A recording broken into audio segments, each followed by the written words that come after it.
Welcome to the Dare to Know podcast. I'm your host, Fabian Korver. Today, we are joined by Colleen Murphy. Colleen Murphy is a professor in the College of Law with courtesy appointments in the Departments of Philosophy and Political Science at the University of Illinois at Urbana-Champaign, where she is also director of the Women and Gender in Global Perspectives program. She is author of the Conceptual Foundations of Transitional Justice, which received the North American Society for Social Philosophy Book Award, a moral theory of political reconciliation, as well as more than 50 articles and book chapters. Today, in this conversation, we will discuss the work of Lon Fuller and his book, The Morality of Law. I hope you enjoy this episode. The Dare to Know podcast is now also available on iTunes and Spotify. Please check out the links in the description below. Professor Murphy, welcome to the Dare to Know podcast. Thanks for having me on. Yes, great. Thank you so much for being here. So, today I would like to discuss with you this book of Lon Fuller titled The Morality of Law. And during this conversation, I would also like, of course, to discuss your own article, which is called Lon Fuller and the Moral Value of the Rule of Law. So before kind of diving into this book immediately, it would be great if you could tell us a bit about your background. How did you get into philosophy? And also maybe what are some defining moments of your philosophical journey so far? Oh, wow. Small question. I got into philosophy through my first philosophy professor, who I was very fortunate to have be Alistair McIntyre. Mm-hmm. So I was in the honors program at Notre Dame, and he taught honors students Intro to Philosophy because Notre Dame required all students to take at least 2 philosophy classes. And he was and remains the most intimidating professor I have ever had.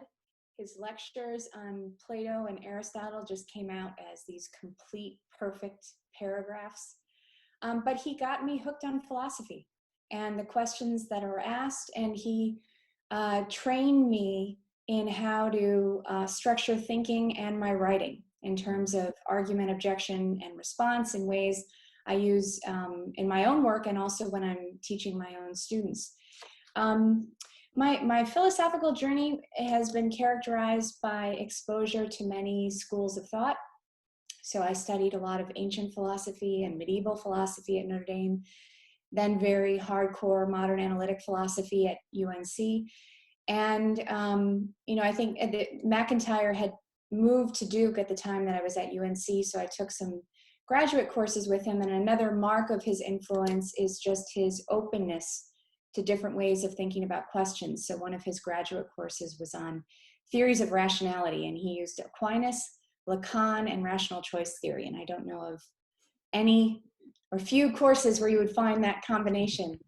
So I guess my journey has been marked by kind of philosophy in the service of understanding the world that we navigate. Thinking about the ways in which philosophy can be useful in providing tools for thinking about pressing questions of justice and what it means to respond justly or ethically to dilemmas we face.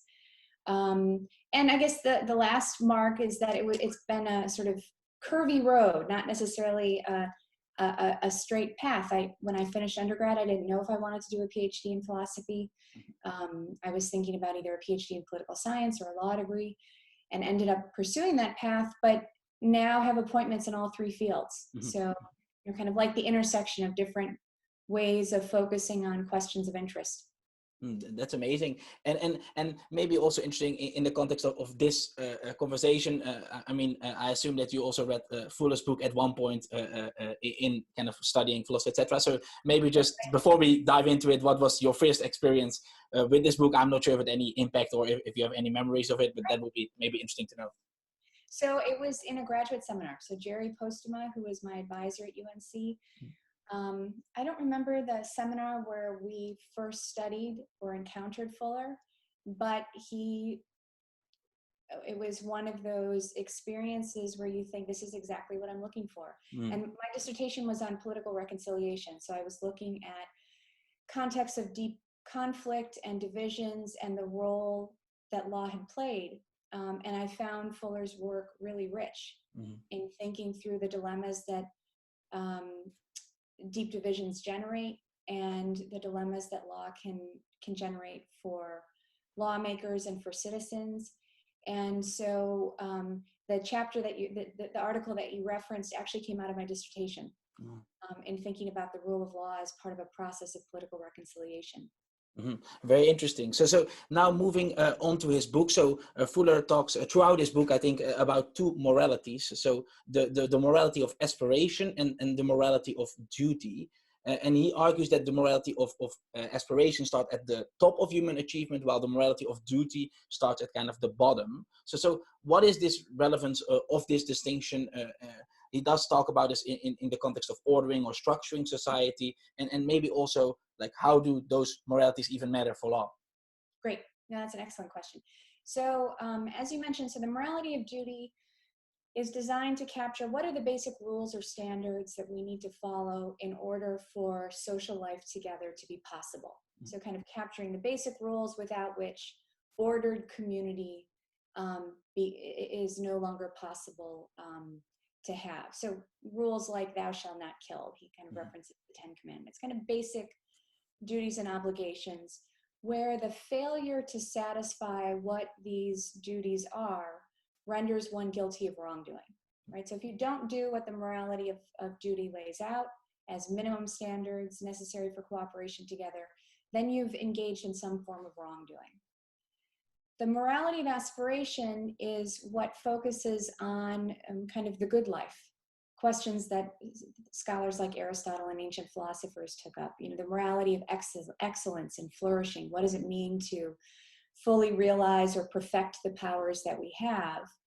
Where in trying to articulate or strive for excellence in this way or a life of flourishing, if you don't achieve it, you're not guilty of failure, as you are in the case of the morality of duty. You're not guilty of wrongdoing. Rather, the failure is one of shortcoming, right? Falling, short of the goal or target that you set for yourself. So when we turn then to the question of law and the relevance of this distinction for thinking about law, so Fuller defines law as governance of conduct on the basis of rules.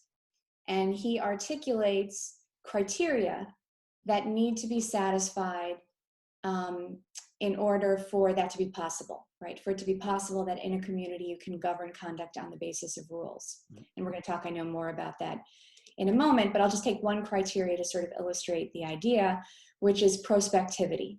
So law cannot govern conduct if legal rules are wholly retroactive, right? So only if legal subjects know in advance or right now what legal rules require that I or other legal subjects are in a position to take them into account when we're deliberating about how we're going to act. So from the perspective of the morality of duty, there's a certain level of threshold level of satisfaction of the requirements of the rule of law that lawmakers need to satisfy in order to produce law itself, right? So you fail to do what you're setting out to do if some threshold level of prospectivity is not present. So Fuller says at one point, quote, to speak of governing or directing conduct today by rules that will be enacted tomorrow is to talk in blank prose, right, unquote. So, there's that duty to kind of meet the moral minimum or the minimum with respect to these criteria. But above the threshold, things become much more complicated. And the perspective of the morality of aspiration is the one to adopt. So legal systems that are legal systems, they've got threshold levels of prospectivity, can vary in the extent to which prospectivity is systematically present. And so there can be shortcomings, there can be better or worse achievements when it comes to realizing or satisfying the 8 criteria, where you're not failing to do what you set out to do, and you do in fact have law, just not as much law as you might otherwise have, where the criteria more robustly satisfied. So he says, corresponding to the 8 failures that we trace, we can talk about 8 kinds of legal excellence towards which a system of rules may strive, what appear at the lowest level as indispensable conditions for the existence of law at all become, as we ascend the scale of achievement, increasingly demanding challenges to human capacity, unquote. So kind of capacity to meet these criteria in an excellent way. That's very helpful, and indeed, I mean, you already started discussing like his famous 8 principles that he sets out as kind of minimal conditions Right. in order for legal grounds to count as genuine laws at all. And if I understand it correctly, so it is a kind of a matter of degree in the sense that it can be more law or less law. So maybe also it would be interesting to say. What's kind of the optimal kind of scenario? It's not possible to have them all perfectly in sync, right? Because they also go against each other. And maybe you could elaborate maybe on that if that has some relevance to think through. Absolutely. No, that's an excellent point. So this is part of why the standard of excellence is demanding, because it's not just a straightforward satisfaction of all 8 principles. He thinks that's in fact possible.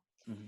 So he also thinks too, which is a further kind of wrinkle or complication, that it's not the case that every violation of these principles is inimical to law. So if you think about retroactivity, it may be that retroactive legislation is necessary if a rule was insufficiently clear that had been passed. And so it serves as a kind of corrective for individuals who didn't have an opportunity to know that the conduct they were engaging in was actually prohibited by a rule. You can retroactively permit what they did or sanction what they did or retroactively correct for that problem. So the analysis of what the optimal looks like is always made with reference to the purpose that law has. Mm-hmm. So the enterprise of subjecting human conduct to the governance of rules, the question is what kind of balance of publicity, promulgation, of clarity, of congruence between what the rules say and how officials act will be necessary for human conduct to be able to be governed by rules and to be governed by rules in practice. So the kind of 8 principles answer the question, what does it take for it to be possible to govern human conduct on the basis of rules? Well, there have to be rules. Mm-hmm. You have to know what they are, so there has to be promulgation. They can't be contradictory, otherwise you don't know what to do. They have to be constant because I can't govern my conduct by rules effectively or practically if they're constantly changing, right? And if there's no relationship between what the rules say and how officials act or respond to me, then it's kind of pointless to try and govern my conduct on the basis of what rules say.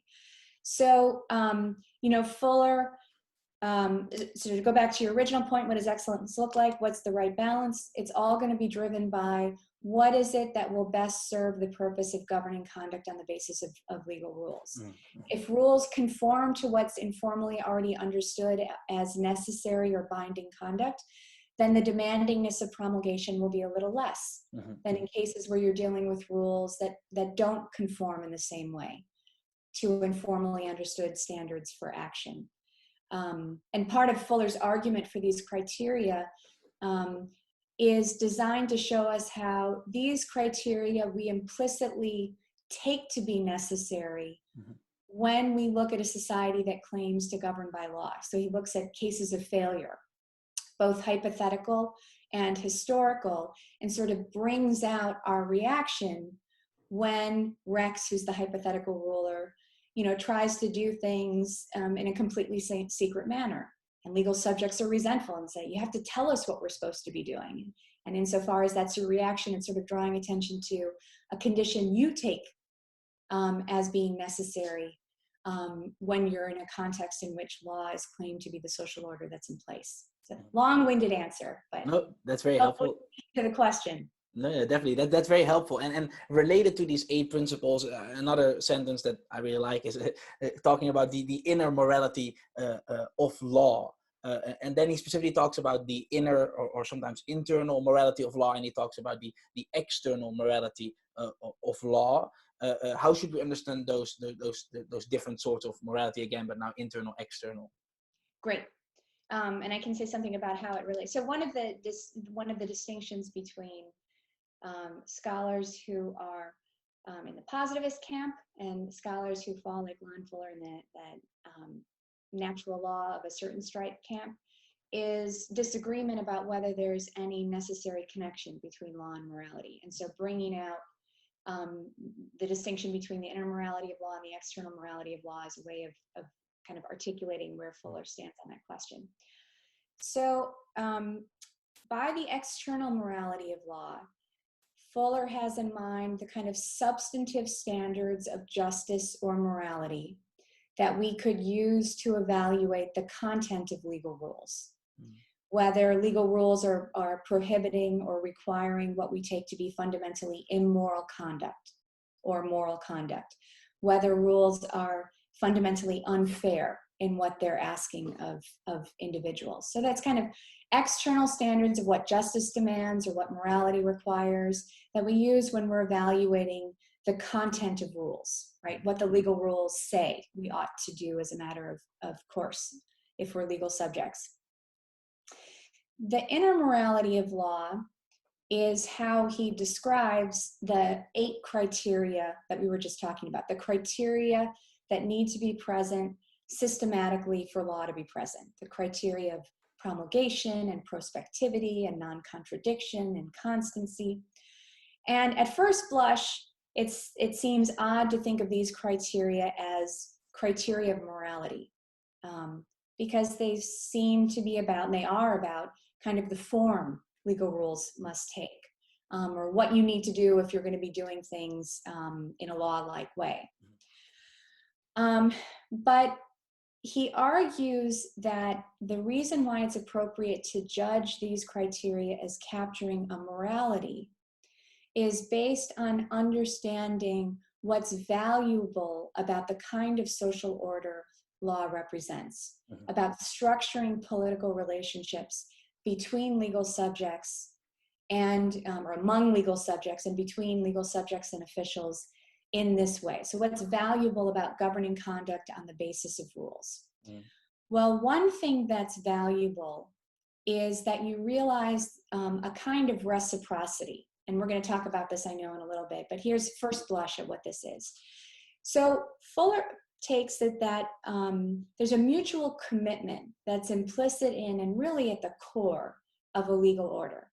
And that commitment is this: the government essentially says to legal subjects, here's the rules we expect you to follow. You have our assurance that these are the rules that will actually be used to evaluate your conduct when it comes time for government officials to evaluate and respond to you on the basis of what you've been doing or failing to do. And so it's kind of, you do your part, you obey what we say, and I'll do mine. I'll pass rules that can figure in your deliberation, and I'll actually judge you on the basis of the rules that I've given you. And so the one kind of valuable thing is that when you have law, you have this kind of systematic, ongoing, mutual satisfaction of the expectations we make of each other when we purport to live in a society that governs by law, right? Satisfaction of citizens on the part of the demands of officials by conforming our conduct to what legal rules say, and officials on the part of citizens by passing rules that can figure in their deliberation and using those rules as the basis of conduct.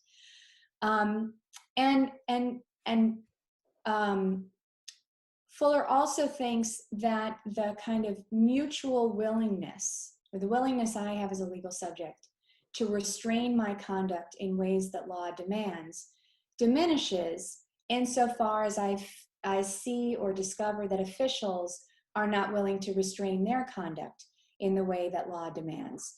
So, if citizens knew in advance that in dealing with them, the government would pay no attention to its declared rules, you have little incentive to abide by what the rules say, right? So the publication of rules carries the meaning that I'll abide by the rules too on the part of officials. So this is the first thing. There's this mutual satisfaction of expectations that necessarily occurs at a certain systematic level when a legal order is in place.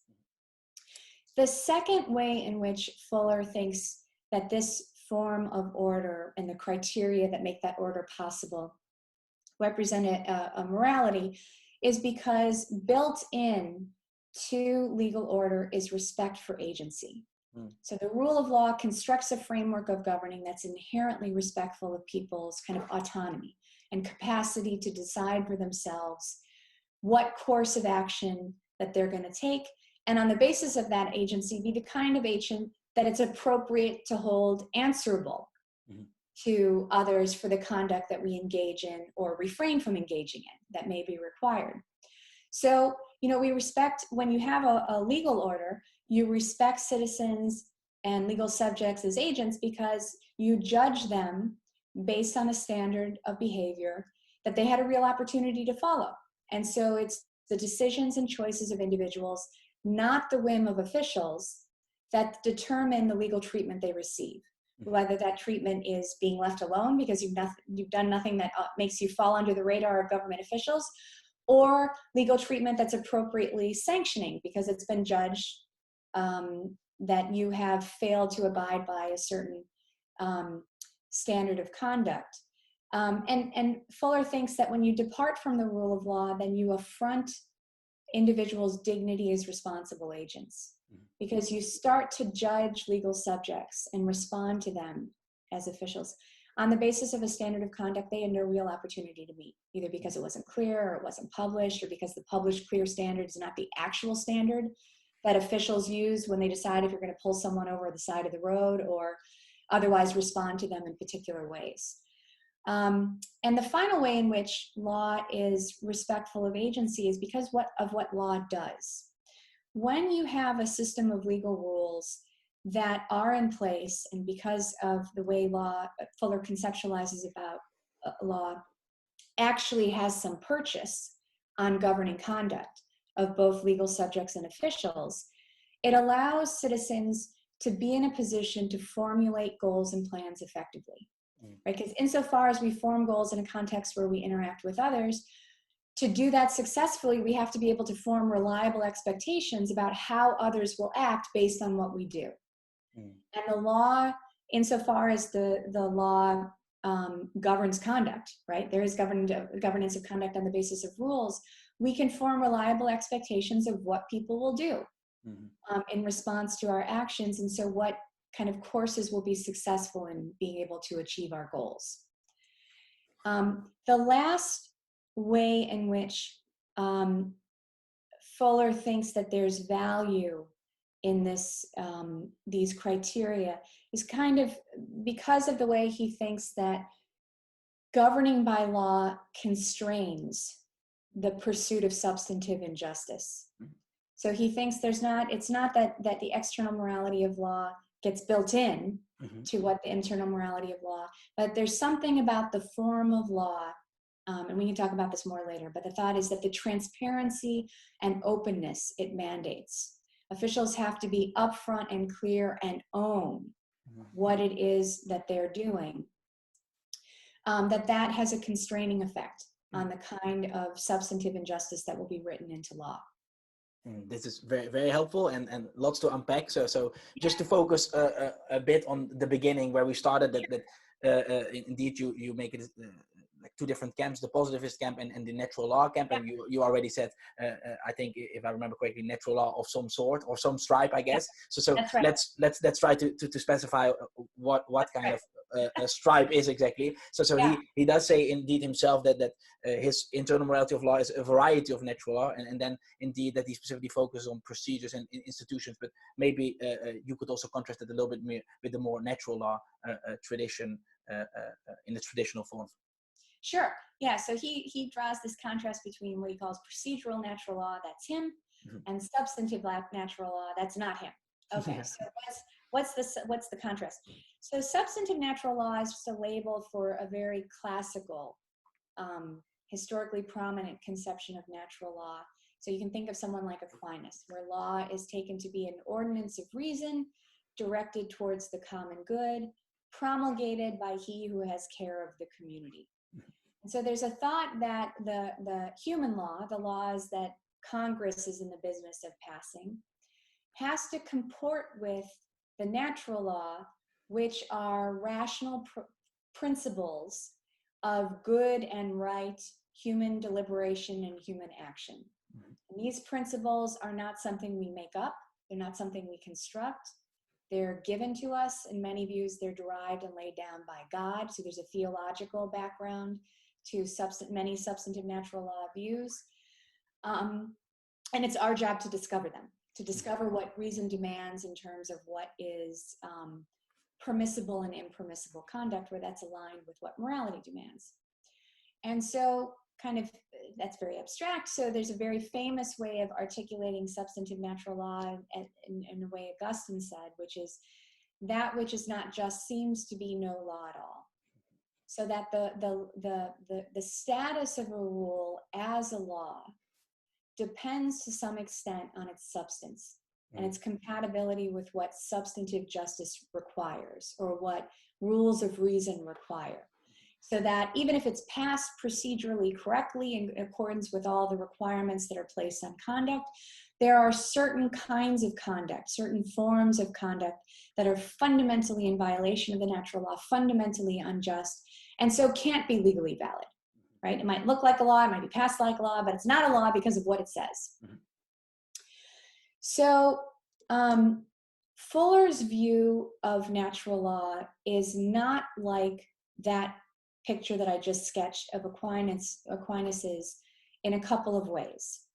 So first, as Fuller himself mentioned, this is not a theologically grounded conception of what the natural law requires. The eight principles that need to be satisfied that comprise the internal morality of law, not derived by God. And his account is not concerned with the content that legal rules must have or cannot have in order to count as legal rules. So he says at a certain point in the morality of law, quote, these principles have, quote, nothing to say on such topics as polygamy or the study of marks, the worship of God, the progressive income tax, or the subjugation of women. If the question to be raised whether any of these subjects or others like them should be taken as objects of legislation, that question is not going to be answered from the perspective of the internal morality of law. I'm ending his quote at a certain point. But those questions relate to the external morality of law. What kind of substantive ends should law pursue? But Fuller doesn't attribute any specific set of substantive ends that law must pursue to count as law. So there's kind of a distinction. It's about the form. What must rules be like in order for them to be rules that we can factor into our deliberation, not about the content that those rules must have to count as law. So hopefully that's helpful. No, that's very helpful. Yeah, no, that's very clear. And now moving on to someone who Fuller is critiquing, namely HLA Hart. So there's also this famous debate between Fuller and Hart. And just, I mean, he has several critiques, I guess, in this book. But I mean, to focus maybe on one that's quite central to Hart's theory, namely the notion of the rule of recognition. So I mean, just what is Fuller's specific critique, I guess, of that notion in Hart's theory? But maybe also I'm not focusing on his most important critique. So if not, then please lay out what his most important critiques are, I guess. Yeah, in 2 minutes. Okay, so positivists. So Fuller at a certain point he sort of says positivists of various stripes differ in important ways, but they share certain key commitments. Mm-hmm. And I'll just say something about how he frames those commitments and then talk specifically about the rule of recognition. So, yep. You know, law is taken to be fundamentally a matter of a one-way projection of authority. Law is given to legal subjects by lawmakers and imposed on legal subjects who don't have much say in that process by lawmakers, and where the key questions of interest for positivists are trying to figure out, well, who makes the law? How do we identify who the lawmakers are? And what are the criteria that need to be satisfied for something to count as law, a valid law of our community, which is part of what the rule of recognition is trying to answer, right? By its captures the set of criteria in any legal system that are used to identify legal rules in a particular order, the kind of features or marks that such rules must have, and that the rule of recognition exists as a matter of social fact, right? It exists as accepted by lawmakers who show their acceptance of this set of criteria for identifying what counts as law in our system through their practice, through the kinds of arguments they make before courts, through the sorts of considerations they take into account when disposing of doubts as to whether or not something is a valid law in a particular community. And so law, in a sense, kind of exists, the foundation of it, as a matter of brute social fact, this fact of a certain kind of social practice, exceptions of a certain social rule on the part of lawmakers who accept this rule from what he calls the internal point of view, right, as binding, as governing their conduct. So one thing Fuller is unhappy about with this kind of analysis is that it sort of robs law of a lot of what makes it interesting. So law he thinks of as should not be viewed as sort of at its foundation consisting of this kind of brute social fact. There's a rule that's used by officials to determine what counts as the valid legal norms here, but rather as an ongoing social practice and process that takes shared effort, shared insight, shared commitment on the part of officials. And so that gets you down to thinking, well, what is it that would lead officials to continue to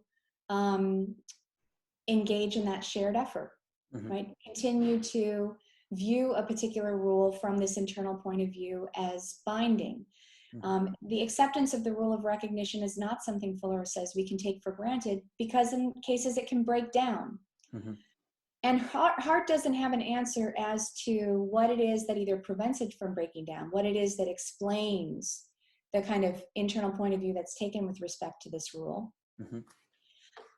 But Fuller says he has an answer. The answer is that the existence of a kind of rule of recognition depends on a perception that the effort that's required to maintain a legal order is worthwhile. And that the order itself is in some sense right and necessary. So kind of the unanimity of the acceptance of the rule of recognition requires and depends on fundamentally a shared sense that the order it establishes is good. So he says, take a constitution, which is a key part of the rule of recognition in most frameworks. No constitution is self-executing, right? And no constitution stays around just simply because it was written down, right? So President Trump in the United States tweeted yesterday, maybe we shouldn't have necessarily our elections, maybe there's some reason for delay, lots of people up in arms. But what Fuller would say is, look, sticking to the rules as they're articulated and laid down will only happen so long as there's a shared commitment to governing our conduct in that way. And when there begins to develop a sense that the constitutional order governing in a community is no longer good or worthwhile, is unnecessarily restraining on conduct or an impediment to pursuing purposes that you take to be more important or better, then the kind of ongoing purposive effort needed to restrain and govern your conduct according to what the rule of recognition demands can break down. I see. So for there to be the kind of willing convergence, so one thing he wants to say, it's this brute social fact has an origin and basis in the perception that what you're doing is worth it, worthwhile, worth preserving, what this constitutional order is. So that's kind of one worry. That we need to recognize, and this is another place where you can kind of see a connection between order and good order brought in. Right? The foundation that Hart wants to posit only exists to the extent that, in Fuller's view, that there's a perception of those who take this internal point of view with respect to the markers of legal validity in a community, that the order that's created is valuable in some way or good to have. The second sort of critique that Fuller has of Hart is that the rule of recognition, as Hart lays it out, is too unrestrained and unrestricted in terms of what can count. So there's no necessary content in the rule of recognition as Hart articulates it. It's just sort of there's an accepted social fact of the criteria that we use to identify what's law here, and that criteria can vary in complexity and content across many different legal orders. But Hart is missing, again, what Fuller's trying to press through his argument for the internal criteria of the internal morality of law, the 8 conditions that need to be satisfied for law to be present, that there are implicit expectations and commitments that you take on board when you take on board the commitment to governing by law. Yeah. So the way that Hart identifies what it is that must be in place in order for law to be in place, there has to be this rule of recognition, sort of excludes the possibility that citizens complain to lawmakers that they're exceeding what they're empowered to do, right? And they lack a way of kind of capturing the social reality that Fuller is trying to articulate, of the expectations that citizens have, that rules will be clear and given to me in advance. And there's no reason a rule of recognition need have that content, and that's problematic for Fuller. It can't account for the kind of descriptive reality of law, the kind of expectations and the kind of criteria citizens and officials kind of implicitly make on one another when they are part of a society that claims to govern by law. And the final thing he wants to say about the rule of recognition, so kind of finishing, I guess, that thought with respect to the rule of recognition and how it's incomplete by not including the morality of law. Fuller thinks that Hart also kind of prioritizes what's actually not foundational. For him, the foundation of the legal order is these 8 criteria, without which you don't have the distinctive kind of order that law represents. You're not governing in ways that is based on controlling conduct in a law-like way, right? Governing conduct on the basis of legal rules. But the final thing he says is this just creates puzzles that actually aren't puzzles in practice. So how do we explain the constancy of law when there's a coup d'etat? And Fuller's like, look, there are many questions that coups raise, but rather whether there's kind of consistency of legal order is not one of them. So there are theoretical puzzles that this kind of picture generates. How do we explain the constancy of law over time? If Rex is a ruler and dies, how do we explain how Rex 2 acquires lawmaking authority? And that's just not a real pressing practical problem, which he thinks that an account of law ought to be able to capture kind of what it is about puzzling about law as a matter of social fact, and provide ways for navigating us through those problems. That's all very, very, very intriguing. And one thing, this is actually one paragraph that I'm not sure about if it's a really relevant paragraph, but it just struck me as a relevant paragraph. Sure. So I would like to read it, and then you can let me know if it's actually relevant. So Fuller talks about kind of an affinity between legality and justice. And here he says the following quote. So I quote, "It has been said that most of the world's injustices are inflicted, not with the fists, but with the elbows. When we use our fists, we use them for a definite purpose, and we are answerable to others and to ourselves for that purpose. Our elbows, we may comfortably suppose, trace a random pattern for which we are not responsible, even though our neighbor may be painfully aware that he is being systematically pushed from his seat. A strong commitment to the principles of legality compels a ruler to answer to himself, not only to his fist or for his fists, but for his elbows as well." So right. What is his point that he's driving? Yeah, so that's one of my favorite paragraphs. Oh, good. Of Fuller. So I'll start with an example of my kids. So I've got 2 boys, 7 and 9, and they love each other as brothers, but they don't always agree. So one common practice at the dinner table while we're eating is kind of elbows being kind of thrown at each other, in a way that if we say to one or the other of my sons, kind of, what are you doing? And they'll say, nothing, I wasn't doing anything. Or, oh, it was just an accident. It was just my elbow. I was moving. I was, kind of engaging in emotion. Whereas that kind of distancing oneself for accountability for what one is doing is not possible if my 2 boys go outside and start punching each other with their fists, right? Then there's no longer, it was just a random movement, nothing intended, but there's a particular kind of purpose I can explicitly attribute, and particular kind of problem or intention that I can call to their action. So So how does this relate to law? So the requirements of law demand that official conduct be governed and constrained by known and declared rules, right? So that what officials are doing in practice is reflected in and knowable by looking at what declared rules say in a way that, kind of being able to appraise the justice of law is partly a function of being able to understand and know what the rules are that's governing conduct on the part of officials and citizens. So there's a way in which when behavior is fully governed by and captured in what declared rules say, then we are fully accountable for what it is that we're doing, because what it is we're doing is governed and guided by what the rules say. So where are the elbows that arise as sources of injustice?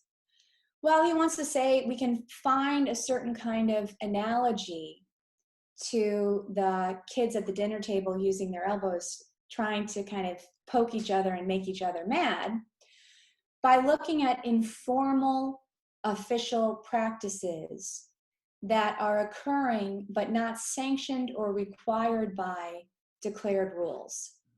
So there's one kind of example that Fuller goes through when during the Nazi era, there was informally a requirement for signs to be displayed in Jewish stores. They avoided at a certain period formal requirements that such signs be displayed because they knew that that would invite certain forms of foreign criticism. And often those were, if there were a wide group of foreigners coming into Germany at particular places, then the party would again informally require that those signs be taken down. In Berlin, signs weren't used, but paint colors. As a way of informally, everyone knew what it is, the paint that you had to use if you were a Jewish store owner, though again, that was not, at the time that he's talking about, formally required by declared rules. Another example is of informal practice in Boston, I believe it was, requiring at a certain point anyone who was in custody to sign a paper removing the police from civil liability for any acts that occurred during detention. And you wouldn't be released unless you signed that paper. Now, no one was willing to authorize this practice via published rules, but in fact, insofar as you wanted to be released, this is the criteria that was used as a criteria to be eligible for release. So what's going on in those cases where there are informal practices going on, but practices that aren't either required by or governed by declared rules? Then there's activity that officials have, it's very hard to hold them to account for, right? Because you can't simply look at what declared rules are and say, well, and scrutinize those declared rules. And those practices are at odds with what declared rules are saying. They're kind of, and you might say, oh, it wasn't intentional. It was just sort of an informal practice. We didn't mean anything by it. All sorts of opportunities and excuses, like the opportunities and excuses my kids give at the dinner table when it's perfectly obvious they're trying to give an elbow to hurt their brother. But they, in framing it as just a mistaken act, try to get a certain kind of plausible deniability for the injustice that they're engaging in. So too with these practices. So the declared rules forces us to, and officials, to account for everything they're doing, right? Not allowing for informal certain practices where there's that kind of plausible deniability that can open up, and where by having declared rules actually capture the practice you're engaging in, you expose yourself to a kind of scrutiny that Fuller thinks is actually restraining. So he thinks it's not an accident that you've seen breakdowns in the criteria of legality precisely in the areas where injustice is most definitely being pursued. Because the rule of law creates a kind of transparency that invites and makes you vulnerable to criticism. Criticism on the basis of the injustice of what you're doing. So justice gets pushed underground. It gets plausibly denied because that's not what we, as a matter of official policy that's declared, are doing. It just so happens that if you are in detention, you're not going to be able to get released unless you remove liability and sign a document that's releasing liability. So does that make sense? Does that No, kind that of makes help? sense. Yeah, that's very interesting. No, I thought it was an interesting paragraph, but this definitely clarifies indeed, like how he kind of builds then a very broad definition of justice that even focuses indeed on these informal aspects and kind of what that can do. So I think that that's super helpful. Moving on now a little bit, we talked about it a bit before, but maybe focusing on this principle, because I think it's a very important principle, and I think also that you wrote about it a lot yourself. So this principle of reciprocity, I don't know if I'm pronouncing it correctly, like can we maybe zoom in on that principle?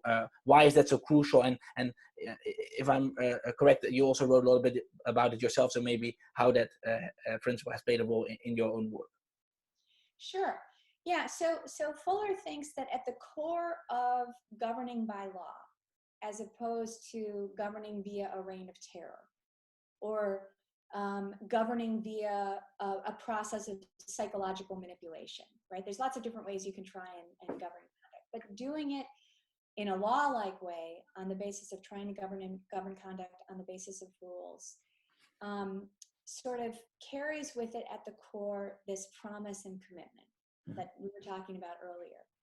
That if I'm going to put you in prison, I'm only, as a government official, going to do it on the basis of applying rules that were previously declared and you were in a position to know about, and in a practical position to avoid violating, right, in cases where I'm imposing a legal penalty. And that law is going to provide us with shared baselines for self-directed action and interaction. And where this core commitment is something that we can talk about not just as a conceptual matter, but part of the social reality that obtains when law obtains, right? That there's this commitment that law carries with it, right? That's the deal. I'm going to govern your conduct on the basis of rules. I'm going to penalize you if you don't comport to the rules that they say, but I'm only going to penalize you on the basis of rules that you knew in advance were going to be the ones governing your conduct and in accordance with the process and procedures that are laid down. So what's the practical purchase of this kind of reciprocity, and what's interesting about it? Well, one kind of interesting consequence is that law breaks down or can break down when either party, lawmakers or legal subjects, simply opts out, right? So to think of law as sort of in the hands of lawmakers only, who issue a one-way projection of authority, simply misses the social reality that if citizens just refuse to abide by what lawmakers say, they can render utterly futile the actions and efforts of law enforcement officials. So Fuller writes at a certain point, quote, a gross failure in the realization of either of these anticipations, of government towards citizens or of citizens towards government, can have the result that the most carefully drafted code will fail to become a functioning system of law, unquote, right? So citizens are equally part of this game, right? Citizens who refuse to abide by or restrain their behavior according to what rules say can undermine the success of official efforts in creating an order in which conduct is governed on the basis of declared rules. Similarly, officials can have a population ready and willing, right? I'm willing to obey the laws. I'm willing to govern my conduct on the basis of what the law says. Just tell me what they are. And they can render futile the ability of citizens to fulfill the expectation that lawmakers have of them when they don't do what they need to do to have legal rules be such that they can figure in the deliberation of citizens, or such that legal rules actually don't have much purchase on what happens in practice. So, one of the complaints right now in the context of the ongoing protests against anti-Black violence and police brutality, one of the complaints of Black men and women is that there is nothing they can do to avoid certain forms of violence, regardless of what declared rules say, right? Declared rules permit you to go jogging. That's no guarantee that engaging in a legally permissible form of action, you won't be the target of violence on the part of other citizens who are prohibited from trying to act as informal law enforcers in this way. That there's nothing in your conduct if you're pulled over that you can do that will guarantee that you won't be subjected to violence on the part of police officers. So it's sort of a complaint that we might be ready and willing to obey the rules. The problem is we don't live in a context where there's enough congruence so that we're in a position to avoid successfully certain forms of violence or negative legal consequences, right?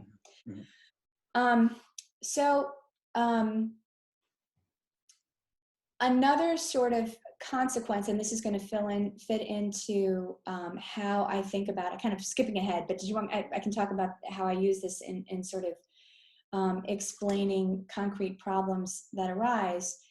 You know, underlying this picture is a sense in which there's a conditionality on the legitimacy with which government officials can make demands or expectations on citizens or citizens on officials. That, you know, reciprocity carries with it the idea that I can only complain and make robust expectations on you, government officials, that you pass rules that are clear and promulgated and constant and you actually abide by them, if I'm also willing to do my part and govern my conduct on the rules, on the basis of the rules that are given to me.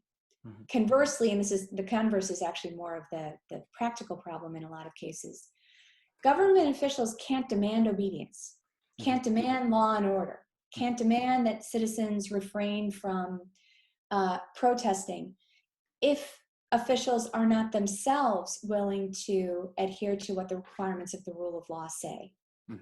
The kind of legitimacy with which you can make demands and expectations on others is undermined when you're not reciprocally willing to fulfill the demands and expectations that are based on law that others make on you.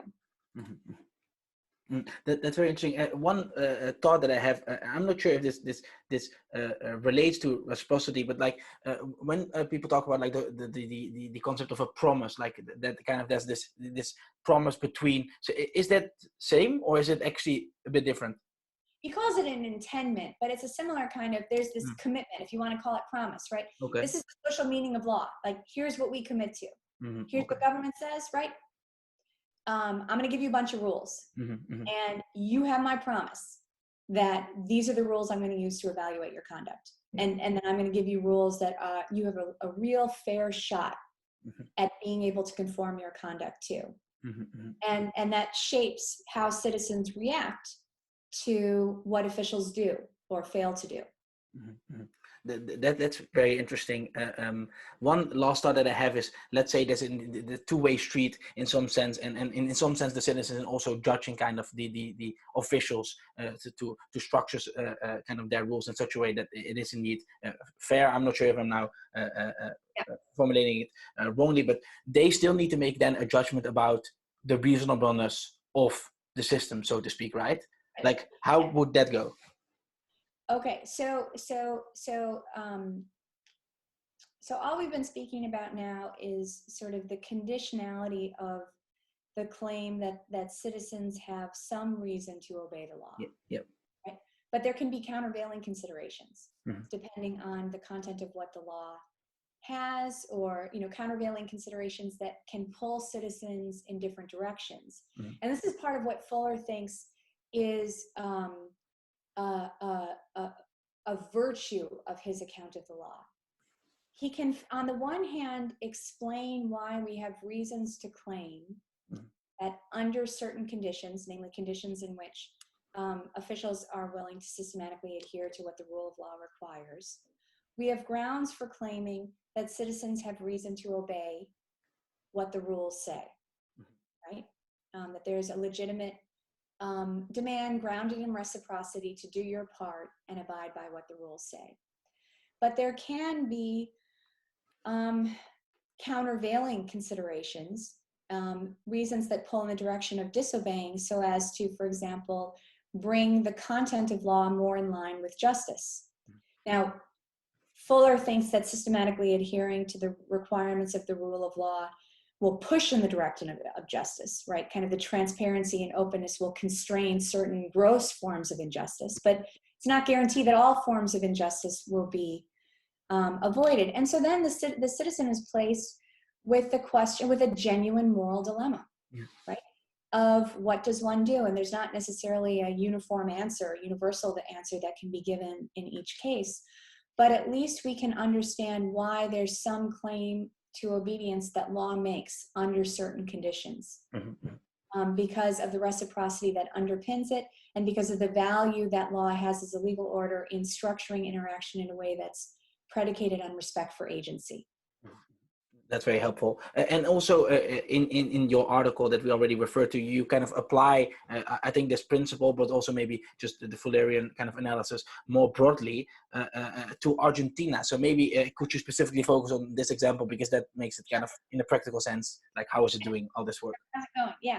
So, right. So I talk about Argentina and a period in the late 70s, early 80s, in which there were military juntas and disappearing of citizens that occurred.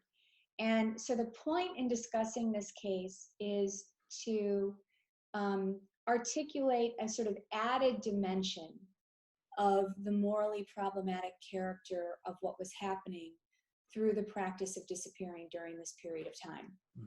So during the initial stages of military rule, there was an average of 30 unofficially conducted kidnappings. And over the 7-year period of military rule in which I focus, tens of thousands of individuals were disappeared. And they were basically kidnapped from the streets, from by plainclothes police officers, taken to secret detention camps, often tortured, in many cases killed or never heard from again, and where this practice of kidnapping so-called subversives was systematically denied by military leaders, right? Denied responsibility for disappearances insofar as individuals were disappearing. It was not at the hands of the state, but at the hands of subversive actors. Denied there were the existence of camps where detainees were taken and tortured, and sort of, declared rules didn't say that you could kidnap those you thought were subversive in certain ways, nor did it sanction torturing, let alone without due process killing those who were in detention. So how do we want to think about what was damaging, what was morally problematic about what was going on? So one obvious answer is from the perspective of the individuals who were disappeared, right? Where we can talk about the egregious violations of individual rights that occurred in these cases. And what I want to say next is not in any way intended to displace or diminish the importance of that kind of analysis. But what I want to say is Fuller, with his account of law and the kind of order that law represents and the value that it has, draws attention to an additional layer of damage that the practice of disappearing had on the institutional functioning of the legal system, and so on the relationships between legal subjects and government officials structured by law. So consequences of the practice of disappearing citizens is, first, that officials undermined the basis on which they could demand obedience from citizens, right? So officials were systematically disregarding the constraints the declared rules place. And yet at the same time, kind of coupled with this unofficial war against subversives, was repeated calls and emphasis on the part of military leaders for obedience on the part of citizens to eradicate the, quote, subversive and corrupting elements of society, yet their very actions undermined the basis on which obedience could legitimately be claimed. So they were undermining the kind of key reciprocity that could ground a claim or demand on citizens that they turn around and obey or adhere to what the rules said. It also had, part of Fuller's emphasis and interest on the sort of social reality of law is in looking at the social consequence of flouting what the meaning of law has, right? Of flouting this sort of reciprocal commitment. If you adhere to the rule, here's the rules we want you to follow, and we're going to respond to you on the basis of what the rules say. Mm-hmm. So one consequence is it erodes trust of citizens and is alienating from citizens, alienates them from the judicial system and law enforcement officials. So when government officials violate the congruence requirement of the rule of law, right? When there's no match between what declared rules say and what's happening on the ground, it's not surprising that distrust develops, because it's no longer reasonable to trust politicians who are lying or security officials who are kidnapping and torturing citizens instead of protecting them from harm. So when citizens learn that there's gaps between what declared rules say and what's happening on the ground, they have little reason to believe that other written or publicly espoused policies actually reflect the ongoing practice of state agents. Not only is distrust a predictable consequence, right, because of this kind of violation, right, of the trust that I place in you when you claim to be governing in this way, but it also predictably, these kinds of violations produce anger and resentment. Anger not only because those who were responsible for disappearing citizens treated with utter contempt those they kidnapped and tortured and killed in secret, but citizens rely in a society that claims to govern by law on knowing how government expects us to obey in advance. And so if I can't form reliable expectations because of this lack of congruence or because of vagueness in what it is that's being prohibited, then resentment is a product of you're wronging me in terms of judging my conduct according to a standard I had no opportunity to meet as a fair matter.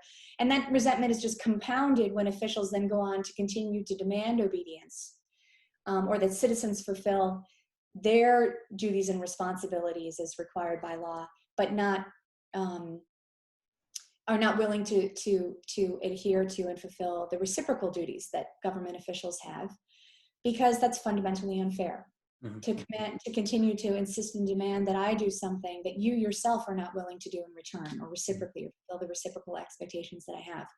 So I think that what is interesting about Fuller is he gives us a way and a set of tools and resources for understanding the kind of societal damage that egregious forms of repression, like disappearing, that are conducted without in lack of conformity to what declared rules have, the damage that has on kind of legal relationships generally, and the social consequences in terms of distrust and resentment and anger that develops.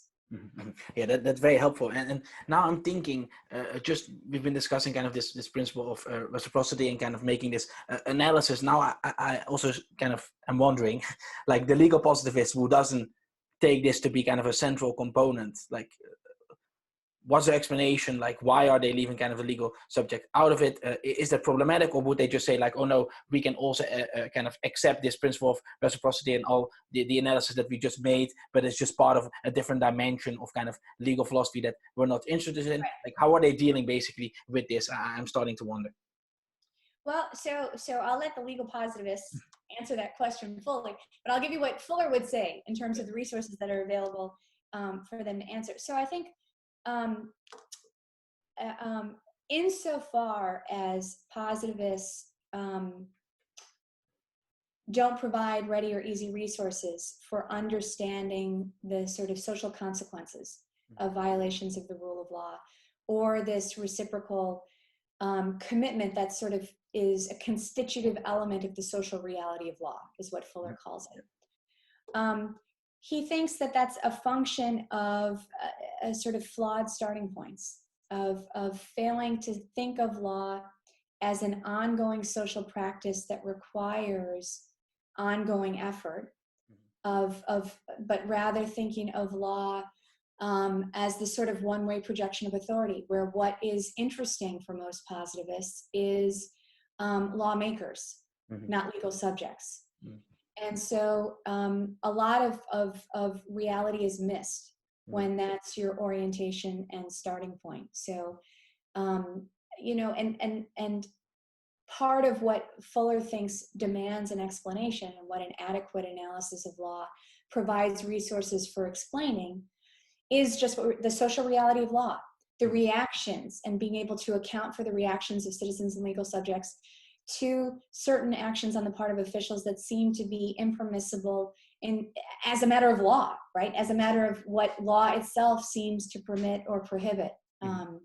So Fuller's answer would be, insofar as positivists find it either unimportant or uninteresting or struggle to articulate or account for the phenomenon that we were just describing, it's a function of a different orientation in what they take the point of legal theorizing to be all about.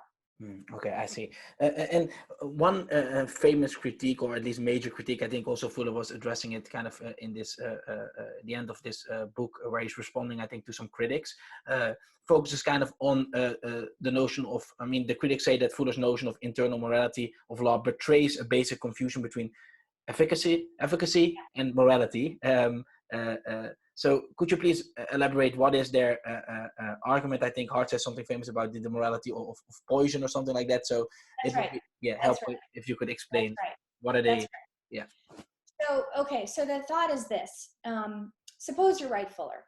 Suppose you're right that insofar as you want to be effective, have a legal system that's effective, you need to satisfy these criteria, right? You're not going to be able to govern conduct well or effectively if the rules are constantly changing, or if they're completely retroactive, and if there's not much congruence between what officials are doing and what declared rules prohibit. You might be right about that. That's just like we can say that you need to drive a nail straight if you want a hammer to be effective. Right? If you want a hammer to be effective, here's what you need to do. You need to drive a nail straight. If you want a knife to be effective, it has to be sharp, right? If you don't have certain features on knives, they won't be sharp. And so we could talk about the internal morality of hammering or carpentry, or we could talk about the internal morality of blackmail, right? Insofar as you want to effectively blackmail someone, presumably there's certain conditions that you need to satisfy to do that well. Or a poisoning, right? If you want to be effective in terms of actually poisoning someone, then presumably there's a set of the internal morality of poisoning conditions that need to be met. But, and here's the objection, to grant that there might be some insight Fuller has as to what it is law needs to do and if it's going to be effective, right, in governing conduct, is to grant nothing that has anything to do with morality or about moral value. Just like we think, we use facetiously the internal morality of blackmail with a thought that it's not about morality at all, right? Just about mere conditions of efficacy. And so in response to this worry that all we're doing is talking about conditions of efficacy, and for a lot of positivists, law is just simply a tool that can be used in the pursuit of morally just as well as grossly unjust ends equally well. Just like you can use a knife for multiple purposes, it can be used to chop vegetables or commit murder, right? And there's nothing about the nature of knives that constrains murder as an objective that can be used with it, as opposed to chopping vegetables. So too with law, right? If you want to engage in gross objectives, here's criteria that need to be satisfied for you to use law effectively in pursuing those ends. So Fuller has kind of two parts of a response to this sort of worry. One is just a rejection of the idea that law is a tool that can be used to pursue any end whatsoever equally well. He thinks that, in fact, law is constraining when it comes to the kinds of ends to which it can be put. So, he thinks that if we think about a dictator who is committed to pursuing grossly unjust ends, many positivists say, sure, or you could do that in a way that's fully compliant with the 8 criteria that law lays out. And Jeremy Waldron has a quote that sort of captures the essence of what Fuller thinks in response to those sorts of scenarios, which is, and this is Waldron, a quote from Waldron, the outward appearance of the rule of law may be important for the external reputation of a regime, but those who reflect seriously on humanity's experience with tyranny know that in the real world, the problem of the scrupulously legalistic Nazi is at best a question about the efficacy of cosmetics, unquote. So it's only if we think of the rule of law as cosmetic, right? You're trying to create the facade of governing by law, but that's actually what's not going on in practice. Can we think of the pursuit of justice or injustice and legality as compatible? But then the separate point Fuller wants to make is to problematize the notion of efficacy itself. So what does efficacy mean in the context of law? To say that this is promoting efficiency or efficacy in the context of law. So he gives an example of a case from the Soviet Union where to deal with an increase in economic crimes, there was a decision made to increase punishment for such crimes and apply that increased punishment retroactively, right, to individuals who had already been punished in accordance with previously declared rules. And Fuller asked, so was this effective? Well, if you want to underscore the government's not idle in making threats for the consequences that will befall you if engaged in economic crimes, sure, it was very effective. But what was interesting was that this move by the government was objected to by lawyers and objected on the ground that it undermined the integrity of law. So, and then that presses, well, what was that? Well, how is law being undermined? And that pushes you in the direction of thinking about the kind of distinctive, discrete demands that law makes and why those might be important or valuable, right? What it is, the end that those serve, right? So efficacy is efficacy with respect to a certain goal, right? It allows you to efficiently do something. And Fuller asks, well, what do positivists think, or those pressing this objection, efficacy means? Efficacy can be subject to just as much vagueness as can the idea of morality. So sure, to sound tough-minded and positivist, he says you might say this is all about efficacy, but the meaning of efficacy is far from clear. And when you start to unpack what efficacy looks like, and in this context, it sure sounds like a lot more like the kind of picture of the value of the order of law that he is articulating previously. So it would lead you ultimately back to these kind of moral considerations. He's saying, if you actually read what's that valuable about this kind of order, what's problematic with it being undermined, why there's integrity that's bound up with doing things in a law-like way. Yeah. That's very fascinating. And maybe one final question, just wondering, so I'm not that familiar with kind of all the contemporary literature, like what kind of maybe questions that Fuller posed that are still, I mean, of course, maybe they're all still relevant, but maybe still ones that have been maybe more relevant than others, where people are still kind of using his framework for specific problems or specific areas. Do you have any of those areas that you think Fuller has been extremely helpful? Well, so Adrian Vermeule and Cass Sunstein have a new book coming out, Law and the Leviathan, where they use Fuller's 8 principles to make sense of administrative law.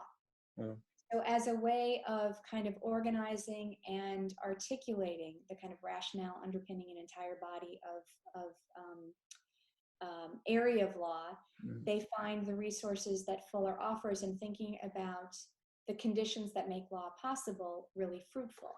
But I think that sort of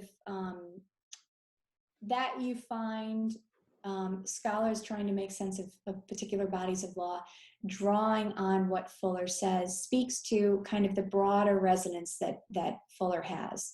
I mean, Fuller is really interested in, if you take seriously the idea that law is about governing conduct on the basis of legal rules that depends for its maintenance on this kind of ongoing cooperative action and interaction between government officials and citizens. He thinks, what are the conditions that make that possible? What are the conditions that make that kind of cooperative interaction work?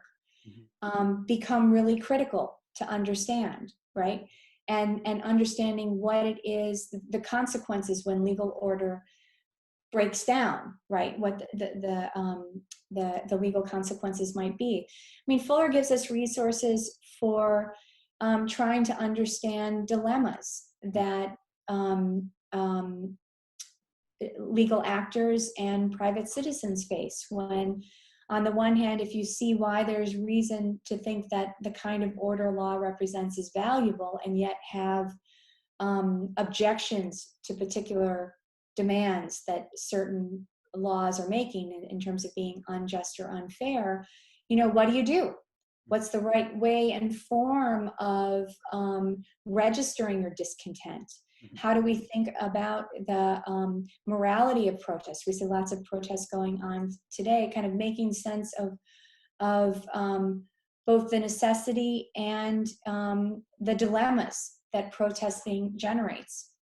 And I think Fuller also provides resources for helping us understand why, for example, what was going on with federal agents in Portland is so problematic, right? So you see plainclothes officers who seem not to be abiding by the kind of due process constraints that are declared rules demand, arresting protesters, and so the kind of why we ought to be concerned about that from the perspective of law.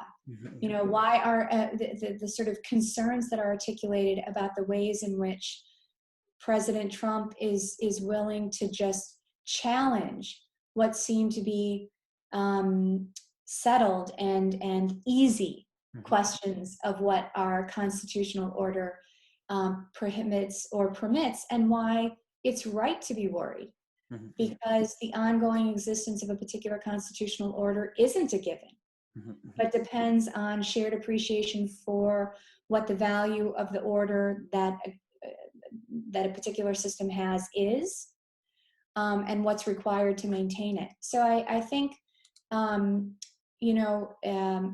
Fuller is willing to sacrifice analytic clarity to be able to provide helpful resources for understanding social reality and navigating social reality. And so to the extent that's why I found him really valuable in thinking about my work on political reconciliation, because it provides resources for explaining deep distrust of government officials and what may cause it, and why it's so difficult to overcome. So that's a long-winded answer. I find many resources that are valuable about Fuller, but I think he especially in this moment right now in the United States, the resources he provides for thinking about rule by law and why that's something we should care about and be concerned to see be protected. A lot of his observations are especially astute. No, that's very interesting and very relevant. So yeah, Professor Murphy, thank you so much. I learned a lot. Thank you so much for explaining those things to me. And do you have any parting words to the audience? No. I should say, for full disclosure, I guess not full disclosure, but accurate descriptive disclosure. Fuller is not. If you look at scholars of jurisprudence or working in the philosophy of law, Fuller's not the most popular actor. Positivist school of thought is definitely dominant, and so one thing I hope to have done today is sort of motivate why it's worth taking Fuller seriously, and try to kind of render clear the nature of the project that he was up to that does depart from the project that positivists took themselves to be up to in important ways. No, definitely. I think you succeeded in that. But yeah, thank you so much for being on the podcast.